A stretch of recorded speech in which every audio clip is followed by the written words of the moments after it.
France Info. C'est un phénomène qui existe depuis un moment, mais qui s'est aggravé depuis l'épidémie de Covid-19, les confinements, les périodes de fermeture des bars et des restaurants. Le secteur de la restauration et de l'hôtellerie peine à recruter à tel point qu'il manquerait pour cet été près de 200 000 saisonniers. Bonjour Olivier Guivarch. Bonjour. Secrétaire général de la CFDT Service. L'UMI, l'Union des métiers et des industries de l'hôtellerie, la principale organisation professionnelle du secteur, l'a expliqué hier. Elle travaille depuis des mois pour résoudre cette pénurie de main-d'œuvre, cette incapacité à recruter faute de candidats. Elle veut faire venir des saisonniers de Tunisie de façon temporaire. Vous en pensez quoi ? Alors en effet, ce n'est pas nouveau que l'industrie hôtelière, que la restauration manque de main-d'œuvre. Déjà, c'était le cas avant le Covid et ça s'est aggravé avec la crise sanitaire. On parle de 150 000 salariés qui ont quitté le secteur pour d'autres activités.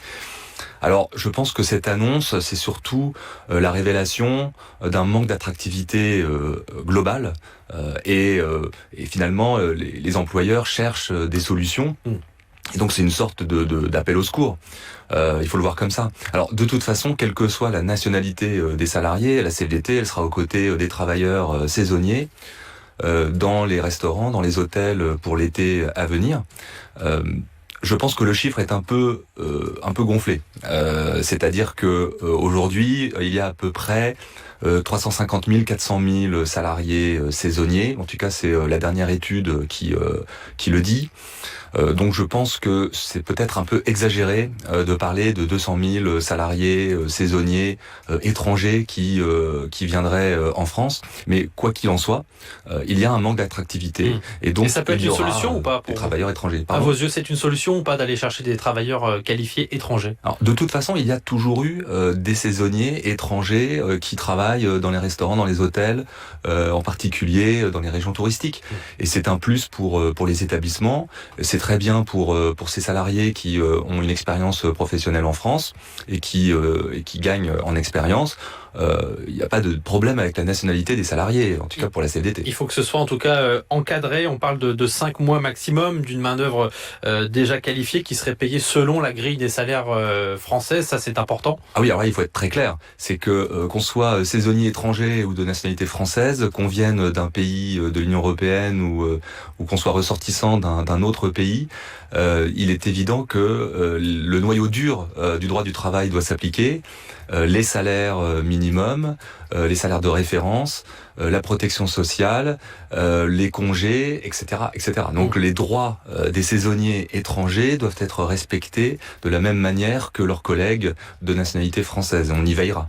L'Union des métiers et d'industries de l'hôtellerie précise que ça n'est qu'un pan de son plan pour trouver de la main-d'œuvre. Il y a aussi cette volonté d'attirer dans le secteur de la restauration les plus de 55 ans, ceux qui, souvent dans d'autres branches, se retrouvent au chômage, qui ont encore besoin de travailler. C'est une solution à privilégier aussi, ou c'est finalement des métiers qui sont physiques et assez compliqués, la restauration, et c'est aussi pour ça que c'est difficile de trouver du monde.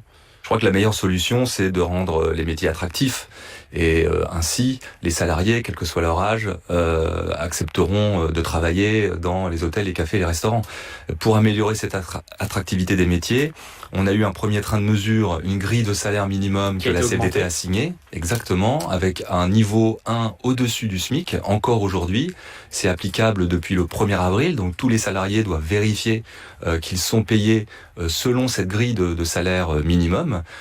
Et le deuxième train de mesure que nous attendons, si possible avant l'été. En tout cas, nous y travaillons, nous négocions avec les organisations patronales pour renforcer la protection sociale, l'aide sociale et les contreparties qui sont des contreparties justes face aux contraintes des métiers.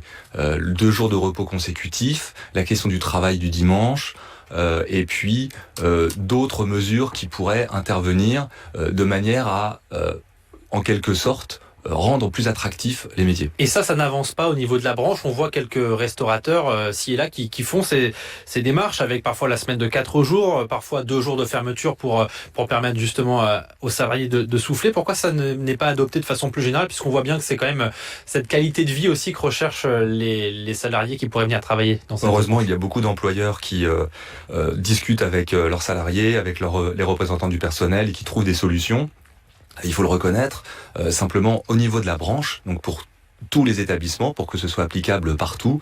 Il y a des négociations qui, certes, durent un peu. On y travaille. Je pense qu'on va pouvoir conclure au moins un accord pour le renforcement de la complémentaire santé, en tout cas faire en sorte que tous les salariés puissent bénéficier d'une très bonne couverture santé, avec un prix très correct, et puis des employeurs qui versent une cotisation supplémentaire à celle d'aujourd'hui, de manière à ce qu'on puisse vraiment s'assurer que cette complémentaire santé sera effective. Ça, c'est une première chose. Et puis, on espère au moins qu'il y ait 2 jours de repos consécutifs obligatoires. Pour rendre le métier plus attractif. L'idée, c'est de rendre obligatoire ces mesures dans tous les établissements. Merci beaucoup Olivier Guivarch, secrétaire général de la CFDT Service, invité du 5-7 de France Info ce matin. Très bon réveil. Il est 6h47 et